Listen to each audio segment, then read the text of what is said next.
Cold ಆದರೆ ಅವ್ನು direct ಕೆಮ್ಮು ಬರ್ತಿತ್ತೆ ವಿನ ಯಾವತ್ತೂ ಕೋಲ್ಡಾಗಿ ಮೂಗಲ್ಲಿ ಸೋರ್ತಿರ್ಲಿಲ್ಲ. ನಮ್ಮ ತಂದೆ ಏನಂತಿದ್ರು ಅಂದರೆ, ಎಲ್ಲ ಮಕ್ಕಳಿಗೆ ಮೂಗಲ್ಲಿ ಸೋರಿದ ಕಫ ಎಲ್ಲ ಆಚೆ ಬರುತ್ತೆ, ಇವ್ನಿಗೆ ಯಾಕೆ ಕಫನೇ ಬರಲ್ಲ. ಹಾಯ್ ವೀಕ್ಷಕರೇ, ನಮಸ್ಕಾರ ಎಲ್ರಿಗೂ. ಮತ್ತೊಮ್ಮೆ ತಮ್ಮೆಲ್ಲರಿಗೂ ನನ್ನ ಚಾನಲ್ಗೆ ಆತ್ಮೀಯವಾದಂಥ ಸುಸ್ವಾಗತ. ಹೇಗಿದ್ದೀರಾ ವೀಕ್ಷಕರೇ? ಎಲ್ರಿಗೂ ಚೆನ್ನಾಗಿದ್ದೀರಾ? ಸೊ ಕಮೆಂಟ್ ಮಾಡಿ. ಇವತ್ತಿನ ವಿಡಿಯೋದಲ್ಲಿ ನಾನು ನಿಮ್ಮೊಂದಿಗೆ ಮಗುವಿಗೆ ಅಥವಾ ಮಕ್ಕಳಿಗೆ ಕೋಲ್ಡ್ ಆದಾಗ ಯಾವ ಥರ ಒಂದು 5 ಟಿಪ್ಸ್ಗಳನ್ನ ಫಾಲೋ ಮಾಡಬೇಕು, ಒಬ್ಳು ತಾಯಿಯಾಗಿ ನನ್ನ ಒಂದಷ್ಟು ಅನುಭವಗಳನ್ನು ನಿಮ್ಮ ಜೊತೆಗೆ ಶೇರ್ ಮಾಡ್ಕೋತೀನಿ. ಐ ಹೋಪ್ ಇದು ಕೆಲವರಿಗೆ ತುಂಬಾ ಯೂಸ್ ಆಗುತ್ತೆ. ಸೊ ವಿಡಿಯೋನ ಸ್ಕಿಪ್ ಮಾಡದೆ ಕೊನೆ ತನಕ ನೋಡಿ. ಅದಕ್ಕಿಂತ ಮೊದಲು ಯಾರೆಲ್ಲ ಚಾನಲನ್ನು ಸಬ್ಸ್ಕ್ರೈಬ್ ಮಾಡ್ಕೊಳ್ಳದೆ ನೋಡ್ತಿದ್ದೀರಾ, ಸಬ್ಸ್ಕ್ರೈಬ್ ಮಾಡ್ಕೊಳ್ಳಿ, ಆಲ್ ಅಂತ ಸೆಲೆಕ್ಟ್ ಮಾಡ್ಕೊಳ್ಳಿ. ಅದ್ರ ಜೊತೆಗೆ ಈ ವಿಡಿಯೋ ಮಾಹಿತಿ ಇಷ್ಟ ಆದಲ್ಲಿ ಲೈಕ್ ಮಾಡಿ, ಶೇರ್ ಮಾಡಿ. ಹಾಗಿದ್ರೆ ತಡ ಮಾಡೋದು ಬೇಡ ವೀಕ್ಷಕರೇ, ಶುರು ಮಾಡೋಣ ಬನ್ನಿ. ಮಕ್ಕಳಿಗೆ ಅಥವಾ ಮಗುವಿಗೆ ಕೋಲ್ಡ್ ಆದಾಗ, ಶೀತ ಆದಾಗ, ಮೂಗು ಸೋರುತ್ತೆ ಅಂತಂದಾಗ ಯಾವೆಲ್ಲ ಟಿಪ್ಸನ್ನು ಫಾಲೋ ಮಾಡಬೇಕು ಅನ್ನೋದನ್ನು ನಿಮ್ಮ ಜೊತೆಗೆ ಶೇರ್ ಮಾಡ್ತೀನಿ. ಮಕ್ಕಳಿಗೆ ಕೋಲ್ಡ್ ಆಗುತ್ತೆ ಅಂತಂದರೆ ಮೂಗು ಸೋರೋದು, ನಮ್ಮ ಹಿರಿಯರೆಲ್ಲ ಏನು ಹೇಳ್ತಾರೆ, ಮೂಗಿರೋವ್ರಿಗೂ ನೆಗಡಿ ತಪ್ಪಲ್ಲ ಅಂಥೇಳಿ ಹೇಳ್ತಾರೆ. ಅಂದರೆ ಸೊ ಅದೊಂದು ನ್ಯಾಚುರಲ್. ಅದು ಅಂದರೆ ಇವಾಗೆಲ್ಲ ಒಂದು ಸ್ವಲ್ಪ ಕೋಲ್ಡ್ ಆದರೆ ಭಯಪಡೋದು, ಗಾಬರಿ ಪಟ್ಕೊಳ್ಳೋದು, ಹಂಗೆಲ್ಲ ಮಾಡ್ತೀವಿ. ಕೋಲ್ಡ್ ಆದಷ್ಟು ಅಥವಾ ಶೀತ ಆಗಿ ಜ್ವರ ಬಂದಷ್ಟು ಮಕ್ಕಳ ದೇಹದಲ್ಲಿ ರೋಗ ನಿರೋಧಕ ಶಕ್ತಿ ಅನ್ನೋದು ಹೆಚ್ಚಾಗುತ್ತೆ. ಯಾವುದೇ ಒಂದು ಇನ್ಫೆಕ್ಷನ್ ಆಗಿ ಅವ್ರು ಅದರ ವಿರುದ್ಧ ಹೋರಾಡಿ ಗೆಲ್ತಾರೆ. ಇದರಿಂದ ಅವ್ರ ಮೈ ಇನ್ನೂ ಸ್ಟ್ರಾಂಗ್ ಆಗುತ್ತೆ, ಶಕ್ತಿ ಆಗುತ್ತೆ. ಆದರೆ ಇವಾಗೆಲ್ಲ ಏನಂತಾರೆ, ಒಂದು ಸ್ವಲ್ಪ ಜ್ವರ ಬಂತ ಬೇಗ ಪಟ್ಟ ಅಂತ ಸಿರಪ್ ಹಾಕು ಅಥವಾ ಔಷಧಿಗಳನ್ನು ಹಾಕು. ಅವರಿಗೆ ಅದ್ರ ವಿರುದ್ಧ ಹೋರಾಡೋದಕ್ಕೆ ನಾವು ನಮ್ಮ ಮಕ್ಕಳ ದೇಹವನ್ನು ಬಿಡೋದೇ ಇಲ್ಲ.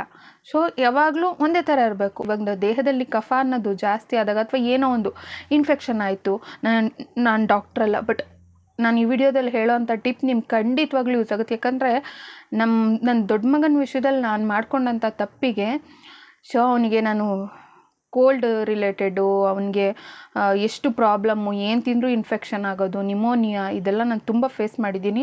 ಬಟ್ ಅದೇ ಈ ಟಿಪ್ಸ್ಗಳು ನಮ್ಮ ಯೋಹಿತನ ವಿಷಯದಲ್ಲಿ ನಂಗೆ ತುಂಬ ಯೂಸ್ ಆಗಿದೆ.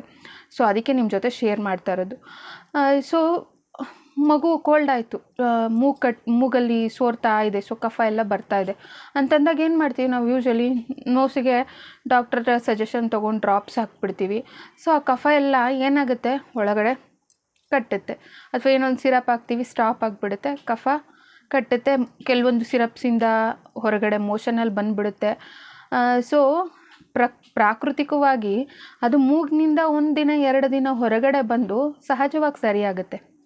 ಬಟ್ ನಾವೇನು ಮಾಡ್ತೀವಿ, ಅದನ್ನು ನಿಲ್ಲಿಸೋ ಪ್ರಯತ್ನ ಮಾಡ್ತೀವಿ. ಹಾಗಿದ್ರೆ ಮಗು ಮೂಗಲ್ಲಿ ಸೋರ್ತಾ ಇದ್ರು, ಮಗು ಉಸಿರಾಡೋಕ್ಕೆ ಕಷ್ಟಪಡ್ತಿದ್ರು, ನಾವು ಸುಮ್ಮನೆ ಇರಬೇಕಾ ಅಂತಂದರೆ ಖಂಡಿತವಾಗ್ಲೂ ಇಲ್ಲ. ಮಗುಗೆ ಉಸಿರಾಡೋದಕ್ಕೆ ಸ್ವಲ್ಪ ಹೆಲ್ಪ್ ಆಗೋ ಥರ ಮಾಡಬೇಕು. ಏನು ಮಾಡಬೇಕು ಅಂಥೇಳಿ ಅಂದರೆ ಒಂದು 5 ಟಿಪ್ಸ್ಗಳನ್ನ ನೀಡ್ತೀನಿ ನೋಡಿ. ಮೊದಲನೇದಾಗಿ, ಮಗುವಿಗೆ ಶೀತ ಆಗಿದೆ, ಕೋಲ್ಡ್ ಆಗಿದೆ ಅಥವಾ 1+ ಇಯರ್ ಮೇಲೆ, 1 ವರ್ಷ 6 ತಿಂಗಳು ಮೇಲೆ ಆಗಿದ್ರೆ ನಾನೊಂದಷ್ಟು ರೆಮಿಡಿಗಳನ್ನ ತೋರಿಸಿದ್ದೀನಿ. ಶೀತ ಆದಾಗ, ಕೆಮ್ಮು ಆದಾಗ ಮನೆ ಮದ್ದನ್ನು ಮಾಡಬೇಕು ಅಂತೇಳಿ. ಸೊ ಎಲ್ಲ ಮನೆ ಮದ್ದಿನ ವಿಡಿಯೋಗಳನ್ನು ಐಕಾರ್ಡ್ ಮತ್ತು ಎಂಡ್ ಸ್ಕ್ರೀನಲ್ಲಿ ಕೊಡ್ತೀನಿ. ಸೊ ನೋಡಿ ವೀಕ್ಷಕರೇ, ತುಂಬ ಒಳ್ಳೆ ಯೂಸ್ ಆಗುವಂಥ ಹೋಮ್ ರೆಮಿಡೀಸ್. ಮಗುಗೆ ಕೋಲ್ಡ್ ಆಗಿದೆ ಅಂತ ಅಂದಾಗ, ಮೂಗಿನಲ್ಲಿ ಕಫ ಬರ್ತಾ ಇದ್ದರೆ, ಸೊ ಅದು ಬರೋದಕ್ಕೆ ಬಿಡಿ. ಇದು ಮೊದಲನೇ ಟಿಪ್ ನಾನು ಹೇಳೋದು ನಿಮಗೆ. ಯಾಕೆ ಹೀಗೆ ಹೇಳ್ತೀನಿ ಅಂತಂದರೆ, 1 ದಿನ 2 ದಿನ ಆ ಕಫ ಎಲ್ಲ ಹೊರಗಡೆ ಬಂದು ನೆಕ್ಸ್ಟು ಮಗುಗೆ ಬ್ರೀತಿಂಗಿಗೆ ಹೆಲ್ಪ್ ಆಗೋ ಥರ ಯಾವ ಥರ ಟಿಪ್ಸನ್ನು ಫಾಲೋ ಮಾಡಬೇಕು ಅಂಥೇಳಿ ನಾನು ಮುಂದೆ ಹೇಳ್ತೀನಿ. ಆದರೆ ಮೊದಲನೇ ಟಿಪ್, ಮೂಗಿನಲ್ಲಿ ಕಫ ಏನಾದರೂ ಹೊರಗಡೆ ಬರ್ತಾ ಇದ್ದರೆ ಬರಲಿ ಅಂಥೇಳಿ ಬಿಡಿ ವೀಕ್ಷಕರೇ. ಸೊ ಯಾಕೆ ಅಂದರೆ, ಮಗು ಅದು ನ್ಯಾಚುರಲ್ಲು, ಮೂಗಿರೋವ್ರಿಗೂ ನೆಗಡಿ ತಪ್ಪಲ್ಲ ಅನ್ನೋಂಗೆ ಕಫ ಎಲ್ಲ ಹೊರಬಂದು ಸರಿ ಆಗುತ್ತೆ ಅಂಥೇಳಿ ಮೊದಲನೇ ಟಿಪ್ಪೇ ಅದು.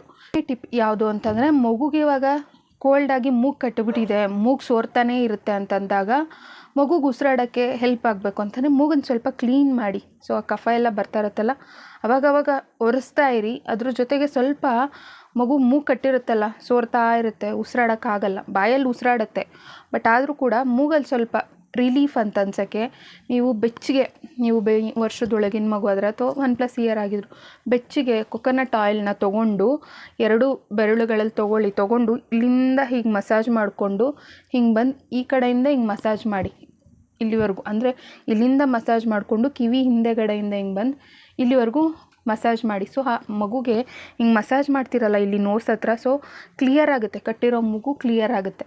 ಸೊ ಇದು ಕೂಡ 2ನೇ ಟಿಪ್. 3ನೇ ಟಿಪ್ ಏನು ಅಂತಂದರೆ, ಮೂಗನ್ನು ಕ್ಲೀನ್ ಮಾಡಿ. ಸೊ ಒಂದು ಯಾವುದಾದ್ರೂ ಶುಭ್ರವಾಗಿರೋ, ಇವಾಗೆಲ್ಲ ಸಿರಿಂಜ್ನೆಲ್ಲ ಯೂಸ್ ಮಾಡ್ತಾರೆ, ಬಲ್ಕ್ ಸಿರಿಂಜ್ ಅಂತೆಲ್ಲ ಬರುತ್ತೆ. ಸೊ ಅದನ್ನೆಲ್ಲ ಯೂಸ್ ಮಾಡಿ ಕ್ಲೀನ್ ಮಾಡ್ತಾರೆ. ನಾನು ಯಾವತ್ತೂ ಟ್ರೈ ಮಾಡಿಲ್ಲ. ಜಸ್ಟ್ ಶುಭ್ರವಾಗಿರೋ ಕಾಟನ್ ಕ್ಲಾತನ್ನು ತೊಗೊಂಡು ಹೀಗೆ ಅಂದು ಕ್ಲೀನ್ ಮಾಡಿದ್ದೀನಿ. ಸೊ ಆ ಟಿಪ್ಪನ್ನು ಫಾಲೋ ಮಾಡಿದ್ದೀನಿ. ಅದನ್ನು ಬಿಟ್ಟರೆ ಸೊ ಅದು 3ನೇ ಟಿಪ್, ಮೂಗನ್ನು ಕ್ಲೀನ್ ಮಾಡಿ. ಸೊ ಒಳಗಡೆ ಕಟ್ಟಿರುತ್ತಲ್ಲ, ಸೊ ಅದು ಕಫ, ಸೊ ಅದು ಹೊರಬರೋ ಥರ ಸ್ವಲ್ಪ ಹಂಗೆ ಮಾಡಿದರೆ, ಈಗ ಕಾಟನ್ ಕ್ಲಾತ್ ತೊಗೊಂಡು ಹಿಂಗೆ ಅಂದರೆ ಆಕ್ಸಿ ಅಂತಾರೆ, ಸ್ವಲ್ಪ ಕಫ ಎಲ್ಲ ಹೊರಬರುತ್ತೆ, ಸ್ವಲ್ಪ ರಿಲೀಫ್ ಆಗುತ್ತೆ. ಆಮೇಲೆ ನೀವು ಸ್ವಲ್ಪ ಆಯಿಲ್ ಮಸಾಜ್ ಮಾಡಿದ್ರೆ ಬಿಸಿ ಬಿಸಿ ಕೊಕೊನಟ್ ಆಯಿಲ್, ಅದನ್ನು ನಿಮ್ಮ ಬೆರಳಲ್ಲಿ ಮುಟ್ಟೋ ಥರ ಇರಬೇಕು. ಸೊ ಆ ಥರ ವಾಮ್ ಇರಬೇಕು, ತುಂಬ ಸುಡೋ ಥರ ಎಲ್ಲ ತೊಗೊಂಡು ನೀವು ಮಸಾಜ್ ಮಾಡಿದ್ರೆ ರಿಲೀಫ್ ಆಗುತ್ತೆ. ಸೊ ಅದು 2ನೇ 3 ಟಿಪ್ಸ್ ಆಯಿತು. ಸೊ 4ನೇ ಟಿಪ್ ಯಾವುದು, ನೆಕ್ಸ್ಟ್ ಯಾವ ಟಿಪ್ ಅಂತಂದರೆ ವೀಕ್ಷಕರೇ, ಸ್ಟೀಮಿಂಗ್. ಸೊ ಅದು ತುಂಬಾ ಹೆಲ್ಪ್ ಆಗುತ್ತೆ. ಪಚ್ಕರ್ಪೂರ ಜೊತೆಗೆ ಕೊಬ್ಬರಿ ಎಣ್ಣೆ ಎರಡನ್ನೂ ಹಾಕಿ ಕಾಯಿಸಿ. ಸೊ ಆ ಆಯಿಲ್ ಅಥವಾ ನೀವು ರೆಡಿನೇ ಸಿಗುತ್ತೆ, ಪಚ್ಕರ್ಪೂರದ ಎಣ್ಣೆ ಸಿಗುತ್ತೆ. ಸೊ ಆ ಎಣ್ಣೆನ ಕರ್ಪೂರ ತೈಲ ಸಿಗುತ್ತೆ. ಸೊ ಕರ್ಪೂರ ತೈಲನ ನೀವು ಮಗುಗೆ ಈ ನೋಸ್ ಹತ್ರ ಮಸಾಜ್ ಮಾಡಿ, ಹಣೆಗೆ, ಚೆಸ್ಟ್ ಹತ್ರ ಎಲ್ಲ ಹಚ್ಚಿ ಮಸಾಜ್ ಮಾಡಿ ಸ್ಟೀಮಿಂಗ್ ಮಾಡಿದರೆ ಸೊ ಮಗು ಕೋಲ್ಡ್ ಆಗಿರುತ್ತಲ್ಲ, ಸೊ ಆ ಕಫ ಎಲ್ಲ ಕರಗುತ್ತೆ. ಸೊ ಮಗುಗೆ ನ್ಯಾಚುರಲಾಗಿ ಕಫ ಅನ್ನೋದು ದೇಹದಲ್ಲಿ ಕಮ್ಮಿ ಆಗ್ತಾ ಬರುತ್ತೆ. ಇದು 4ನೇ ಟಿಪ್. 5ನೇ ಟಿಪ್ ಏನಂತಂದರೆ, ಮೊದಲೇ ಹೇಳ್ಬಿಟ್ಟಿದ್ದೀನಿ, ಹೋಮ್ ರೆಮಿಡೀಸ್, ಮನೆ ಮದ್ದುಗಳು. ಮತ್ತು ಮಗು ಮಲ್ಕೊಳ್ಳೋ ಹತ್ರ ಮಗುಗೆ ಸ್ವಲ್ಪ ಬ್ರೀತಿಂಗಿಗೆಲ್ಲ ಸ್ವಲ್ಪ ಹೆಲ್ಪ್ ಆಗೋ ಥರ ಒಂದು ಕಾಟನ್ನಲ್ಲಿ ಸ್ವಲ್ಪ ನೀಲಗಿರಿ ತೈಲನ ಹಾಕಿ ಒಂದು ಸ್ವಲ್ಪ ದೂರದಲ್ಲಿಡಿ. ಅದ್ರ ಘಮದಿಂದ ಮಗು ಮೂಗು ಕಟ್ಟೋದು ಅವಾಯ್ಡ್ ಮಾಡ್ಬೋದು. ಅಥವಾ ಅದಿಲ್ವಾ, ಕರ್ಪೂರ ತೈಲನೇ ಹಾಕಿ ಇಡ್ಬೋದು. ಸೊ ಇದೆಲ್ಲ ಮಾಡೋದ್ರಿಂದ ಮಗು ಕೋಲ್ಡ್ ಆಗಿದ್ರು ಕೂಡ ನ್ಯಾಚುರಲಾಗಿ ಸರಿಯಾಗುತ್ತೆ. ಏನೇನೋ ಮಾಡಿ ಹೆದ್ರುಕೊಳ್ಳೋದು, ಭಯಪಡೋದು ಮಾಡೋಕ್ಕೆ ಹೋಗಬೇಡಿ 1-2 ದಿನ. ಯಾಕಂದರೆ ನಾನು ಈ ಥರ ಹೆದ್ರುಕೊಂಡು ಅವನಿಗೆ ರೆಮಿಡಿ ಹಾಕಿ ನನ್ನ ದೊಡ್ಡ ಮಗನಿಗೆ, ಸೊ ಏನಾಯಿತು ಅಂದರೆ ಆಮೇಲೆ ಕೋಲ್ಡ್ ಆದರೆ ಅವ್ನು ಡೈರೆಕ್ಟ್ ಕೆಮ್ಮು ಬರ್ತಿತ್ತೆ ವಿನ ಯಾವತ್ತೂ ಕೋಲ್ಡಾಗಿ ಮೂಗಲ್ಲಿ ಸೋರ್ತಿರ್ಲಿಲ್ಲ. ನಮ್ಮ ತಂದೆ ಏನಂತಿದ್ರು ಅಂದರೆ, ಎಲ್ಲ ಮಕ್ಕಳಿಗೆ ಮೂಗಲ್ಲಿ ಸೋರಿದ ಕಫ ಎಲ್ಲ ಆಚೆ ಬರುತ್ತೆ, ಇವ್ನಿಗೆ ಯಾಕೆ ಕಫನೇ ಬರಲ್ಲ. ಸೊ ಯೋಚನೆ ಮಾಡಿದಾಗ ಅನಿಸಿದ್ದು, ಕೋಲ್ಡ್ ಆದಾಗೆಲ್ಲ ಜಾಸ್ತಿ ಔಷಧಿಗಳನ್ನ ಕೆಲವೊಂದು ಹಾಕಿ ಮೂಗಲ್ಲಿ ಸೋರ್ತಿತ್ತು ಅಂಥೇಳಿ ನಾನೇ ಅದನ್ನು ತಡೆದಿದ್ದು. ಆಮೇಲೆ ಏನಾಯಿತು, ಈ ಥರ ಶುರು ಆಯಿತು. ಸೊ ಅದಕ್ಕೆ ನಾನಂತೂ ಮನೆಮದ್ದುಗಳನ್ನು ಈ ವಿಷಯಕ್ಕೆ ತುಂಬ ಅಪಾರವಾಗಿ ನಂಬ್ತೀನಿ. ಸೊ ಅದರಲ್ಲಿ ನನಗೆ ಒಳ್ಳೆಯದಾಗಿದೆ. ಸೊ ಅದನ್ನೇ ನಾನು ನಿಮ್ಮ ಜೊತೆ ಶೇರ್ ಮಾಡ್ಕೊಂಡಿರೋದೇ ವಿನಃ ಯಾವುದೇ ಔಷಧಿಗಳನ್ನಾಗಲಿ ಅಥವಾ ಯಾರನ್ನೇ ಆಗಲಿ ಬ್ಲೇಮ್ ಮಾಡಬೇಕು ಅಂತ ನನ್ನ ಉದ್ದೇಶ ಅಲ್ಲ. ಯಾಕಂದರೆ ನಮಗೂ ಕೂಡ ನಮ್ಮ ಮಕ್ಳಿಗೆ ಹುಷಾರಿಲ್ಲ ಅಂದರೂ ಕೂಡ ನಾವು ಡಾಕ್ಟರ್ಸ್ ಹತ್ರ ಹೋಗ್ತೀವಿ ಖಂಡಿತವಾಗ್ಲೂ. ಬಟ್ ಕೆಲವೊಂದು ಚಿಕ್ಕ ಪುಟ್ಟದಕ್ಕೆಲ್ಲ ನಾವು ಮನೇಲೇ ಮಕ್ಕಳನ್ನು ಹುಷಾರು ಮಾಡ್ಕೋಬೋದು. ತಾಯಿ ತಾನೇ ನನ್ನ ಮಗುಗೆ ಏನಾಗಿದೆ ಎತ್ತು ಎಲ್ಲ ಗೊತ್ತಾಗೋದು. ಸೊ ನನಗೆ ಯೂಸ್ ಆಗಿರೋವಂಥ ವಿಷಯಗಳನ್ನ ನಿಮ್ಮ ಜೊತೆಗೆ ಶೇರ್ ಮಾಡ್ಕೊತೀನಿ. ಇವತ್ತಿನ ಈ ಪುಟ್ಟ ಮಾಹಿತಿ ವಿಡಿಯೋ ಇಷ್ಟ ಆಗಿದೆ ಅಂತ ಅಂದ್ಕೊತೀನಿ. ಕೆಲವರಿಗೆ ನಮಗೆ ಪಚ್ಕರ್ಪೂರದ ಎಣ್ಣೆ, ಕರ್ಪೂರ ತೈಲ ಮನೇಲಿ ಯಾವ ಥರ ಮಾಡ್ಕೊಳ್ಳೋದು ಗೊತ್ತಿಲ್ಲ ಅಂತಂದರೆ ಕಮೆಂಟ್ ಮಾಡಿ. ನಿಜವಾಗ್ಲೂ ತುಂಬ ಯೂಸ್ ಆಗುತ್ತೆ. ಆ ಎಣ್ಣೆನ ಮನೇಲಿ ಇಟ್ಕೊಂಡಿರಿ, ನಾನು ಯಾವಾಗಲೂ ಇಟ್ಕೊಂಡಿರ್ತೀನಿ. ಸೊ ಮಕ್ಕಳಿರೋ ಮನೇಲಿ ಕೆಲವೊಂದು ಮೆಡಿಸಿನ್ಸ್ಗಳು ಇಟ್ಕೊಂಡಿರಬೇಕು. ಅಂದರೆ ಕೆಲವೊಂದು ಈ ಮಕ್ಳಿಗೆ ಉಷ್ಣ ಆಗುತ್ತೆ, ಶೀತ ಆಗುತ್ತೆ, ಫೀವರ್ ಬರುತ್ತೆ, ಸೊ ಕೆಮ್ಮಾಗುತ್ತೆ ಅಂತಂದಾಗ ಬಳಸೋಕ್ಕೆ ಪಟ್ಟ ಅಂತ ಬೇಕಾದಂಥ ಮನೆಮದ್ದುಗಳನ್ನು ಮನೇಲಿ ಇಟ್ಕೊಂಡಿರ್ಬೇಕು. ಯಾವುದು ಅಂತ ಹೇಳಿ ಕಮೆಂಟ್ ಮಾಡಿ, ಬೇಕಿದ್ರೆ ಅದನ್ನು ಕೂಡ ಶೇರ್ ಮಾಡ್ತೀನಿ.